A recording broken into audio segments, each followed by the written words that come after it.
सिंधिया जो है बीजेपी के खेमे में चले गए हैं, तो इससे उनके लिए कोई बड़े मौके यहाँ पर नहीं बनेंगे या उनके बेटे के लिए भी कोई खास मौके नहीं बनेंगे। इसीलिए उन्होंने कांग्रेस में रहना बेहतर समझा। लेकिन देखिए, जिस तरीके से उनकी खामोशी है, चुप्पी है, वो ये बताती है कि वो कांग्रेस आलाकमान से, कांग्रेस पार्टी से बहुत पटवारी ही शायद वो चेहरा थे जिनको 4-5 साल पहले कांग्रेस पार्टी को इंट्रोड्यूस कर देना चाहिए था। कांग्रेस पार्टी को उनको अध्यक्ष पद की कमान सौंप देनी चाहिए थी, जिससे कांग्रेस पार्टी को आज शायद जिस तरह की स्थिति। मध्य प्रदेश में 3 राज्यसभा की सीटें खाली होने जा रही हैं, जिसमें 2 बीजेपी और 1 कांग्रेस खाते की हैं। अब ऐसे में कांग्रेस पार्टी के अंदर मंथन जारी है कि किसे उम्मीदवार के तौर पर उतारा जाए 2 से 3 राज्यसभा सीटों के लिए, जिनमें से एक सीट को लेकर एक नाम आगे आया है। ये नाम है जीतू पटवारी का, जो हाल फिलहाल में मध्य प्रदेश में कांग्रेस पार्टी के प्रदेश अध्यक्ष हैं। जीतू पटवारी ये वही हैं जो कमलनाथ की जगह ले चुके हैं। जीतू पटवारी वही हैं जो युवा नेता होने के नाते अपनी आवाज के साथ साथ मध्य प्रदेश में कांग्रेस को आगे पहुंचा रहे हैं। वो ये वही जीतू पटवारी हैं जिन्हें राहुल गांधी के जरिए आगे किया गया। राहुल गांधी ने भोपाल की जमीन से ये कहा था कि लंगड़े घोड़ों को निकालने की बारी है, अब जो रेस में आगे दौड़ेंगे उन्हें लेकर आगे चलेंगे। तो ऐसे में क्या अब जीतू पटवारी का कद कांग्रेस पार्टी बढ़ाना चाहती है? जीतू पटवारी ने तो खुद ये कह दिया था कि पार्टी जो फैसला लेगी उस फैसले का सम्मान हम करेंगे, लेकिन मुझे अभी जो दायित्व दिया गया है मध्य प्रदेश में, मैं उसे निभा रहा हूं और इससे पीछे नहीं हटना चाहता हूं।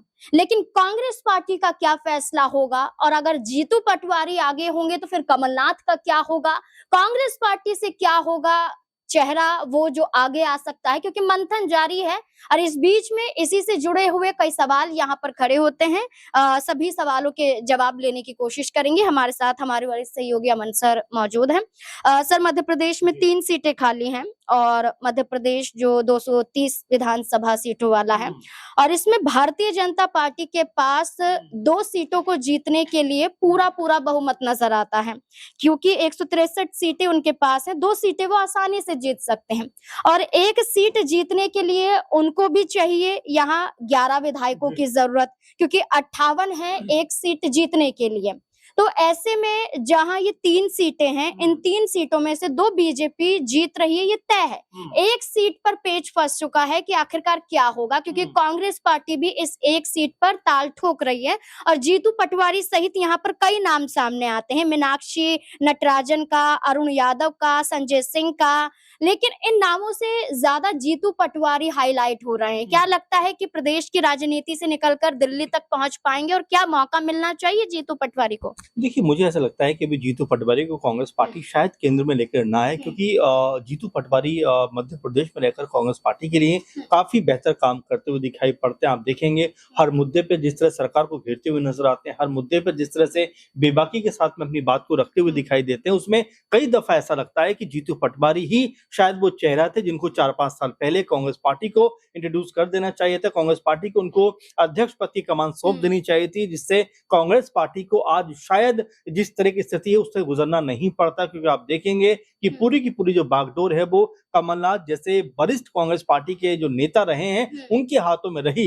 लेकिन उसके बावजूद भी आप देखेंगे कांग्रेस पार्टी का जो ग्राफ है वो लगातार कमजोर होता हुआ दिखाई पड़ा। लगातार कह सकते हैं उसमें कमजोरियां देखने को मिलती रही। बीते लोकसभा चुनाव की बात करें तो बड़े जोर शोर के साथ में कांग्रेस पार्टी प्रचार प्रसार कर रही थी। विधानसभा चुनावों की बात करें तो उसमें भी जोर शोर से प्रचार प्रसार हुआ, और एक वक्त तो ऐसा लग रहा था कांग्रेस पार्टी यहाँ पर सरकार बना देगी। लेकिन जब रिजल्ट सामने आते हैं तो कांग्रेस पार्टी में 66 सीटों पर सिमट जाती है। अब यहाँ सबसे बड़ा कांग्रेस पार्टी को ये लगा कि कमलनाथ के साथ में रहते हुए क्या कांग्रेस पार्टी का बेहतर विकास किया जा सकता है, क्योंकि जो लोकसभा चुनाव थे उसमें भी हमने देखा कि एक भी सीट कांग्रेस पार्टी के पाले में नहीं है। यानी कि 29 जो लोकसभा सीटें हैं मध्य प्रदेश में, उसमें से एक भी सीट कांग्रेस पार्टी नहीं जीती। तो कई तरह के सवाल यहाँ पर उठने लग गए। जैसा आपने भी इस बात का जिक्र किया कि राहुल गांधी ने खुद इस बात को लेकर ये बात कही कि भाई जो लंगड़े घोड़े हैं उनको जो है कह सकते हैं कि रेस में नहीं दौड़ाया जाता है, और जो बारात के घोड़े होते हैं, इस तरह की बातें वो कहते हुए नजर आए। तो कहने का अर्थ उनका यही था कि जो अब बूढ़े हो गए हैं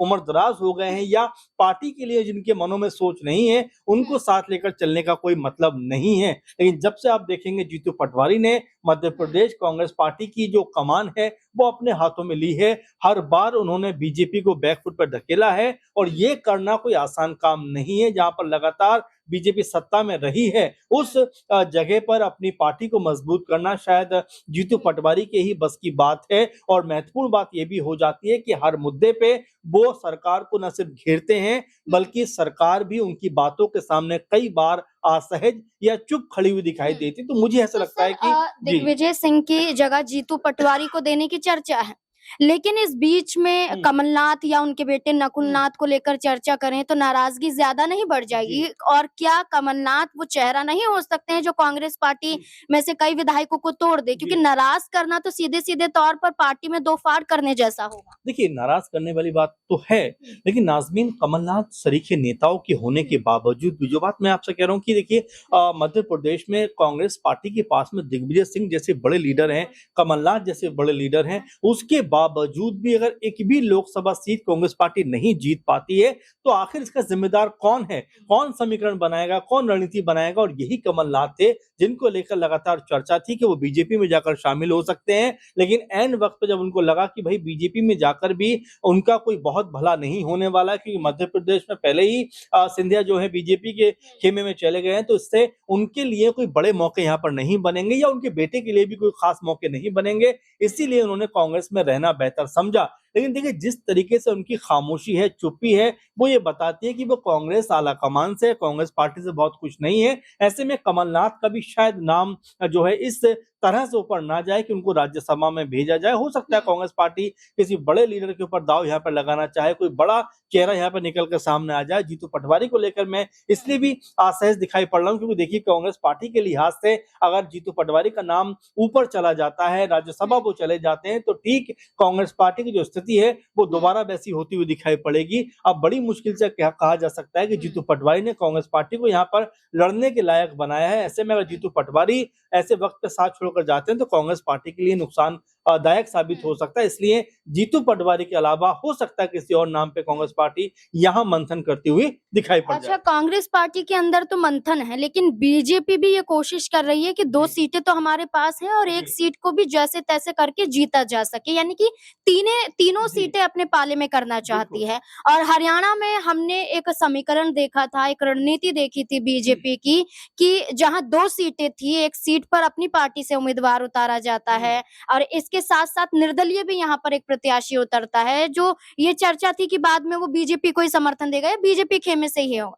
तो ऐसे ही मध्य प्रदेश में भी चर्चा है कि सुरेश पंचौरी को यहाँ पर निर्दलीय तौर पर बीजेपी उतार सकती है। तो क्या निर्दलीय तौर पर किसी प्रत्याशी का उतारना कांग्रेस पार्टी को नुकसान पहुंचा सकता है? देखिए, महत्वपूर्ण बात क्या है नाज़मीन की लोगों को या दलों को अपनी ताकत का एहसास होता है या अपनी एक कमजोरी का भी एहसास होता है कि कहां पर हम कमजोर हैं, कहां पर हम ताकतवर हैं। उसके अनुसार बहुत सारे समीकरण बनते हैं, बहुत सारे जो चीजें हैं वो निकल कर सामने आती है। लेकिन यहाँ पर कांग्रेस पार्टी दोनों ही जगह फंसी हुई दिखाई पड़ती। ना तो कांग्रेस पार्टी को अपनी ताकत का एहसास होता है, ना उनको कमजोरी पता चलती है कि भाई कहां पर हम कमजोर है। इसीलिए बारंबार आप देखेंगे, जो हरियाणा का जिक्र आपने किया, अब बिहार को आप देखें, उड़ीसा को आप देखें, लगातार कांग्रेस पार्टी के साथ में सिलसिला है कि उनकी जो जहां जीत भी उनको मिलती हुई दिखाई पड़ती है, वो भी उनकी हार में तब्दील होती हुई कई बार दिखाई पड़ जाती है या फिर कई बार वो हारते हारते बच जाते हैं। हरियाणा में आपने देखा किस तरह से वो कह सकते हैं बड़ी मुश्किल के साथ में चुनाव जीत पाते हैं। तो ऐसे में बीजेपी बड़ी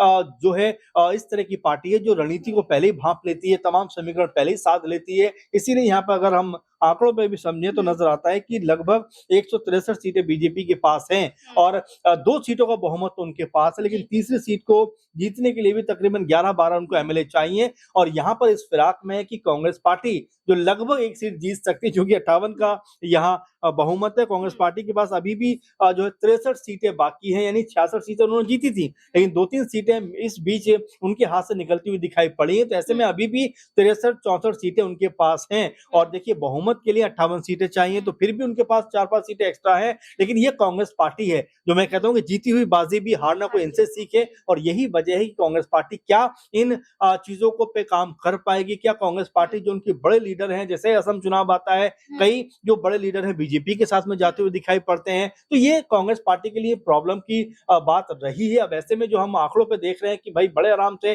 कांग्रेस पार्टी एक सीट यहाँ निकाल सकती है, लेकिन बीजेपी जिस फिराक में है कि भाई अगर उनके 11-12 विधायक इस तरफ कर लिए जाए, जो कि पहले भी किए, ऐसा नहीं है कि पहली बार हो रहा है। जब सिंधिया गए थे तब भी अच्छी खासी जो विधायकों की फौज थी वो बीजेपी में जाकर शामिल हो गई थी। तो ये कांग्रेस पार्टी के लिए प्रॉब्लम की जड़ है कि अपनी जो जीती हुई लगभग सीट है उसको तो बचाना है, साथ में जो विधायक है वो कैसे तो आपके साथ सेफ रहे, इसके ऊपर भी कांग्रेस पार्टी को काम करने की जरूरत है। बिल्कुल बहुत जरूरत है, क्योंकि मुकेश मल्होत्रा को लेकर चर्चा है कि कोर्ट ने ये कह दिया है कि जब तक फाइनल फैसला नहीं आ जाता है, जब तक विधायक धर्म आप नहीं निभा सकते, यानी कि आप वोट नहीं डाल सकते हैं, कि विधायक के तौर पर आपको गिना नहीं जाएगा। इसी के साथ साथ कांग्रेस पार्टी से हेमंत कटारे इस्तीफा दे देते हैं, राजेंद्र भारती, इनके ऊपर यहाँ पर एक केस चलता है जिसमें सजा सुनाई जाती है, इन पर भी गाज गिर चुकी है। निर्मला स्प्रे को लेकर चर्चा थी कि ये बीजेपी की तरफ और कई विधायकों को लेकर ना चली जाएं, क्योंकि इनके बीच में नाराजगी चल रही है और इनके ऊपर एक्शन कांग्रेस पार्टी के जरिए लिया जा रहा है।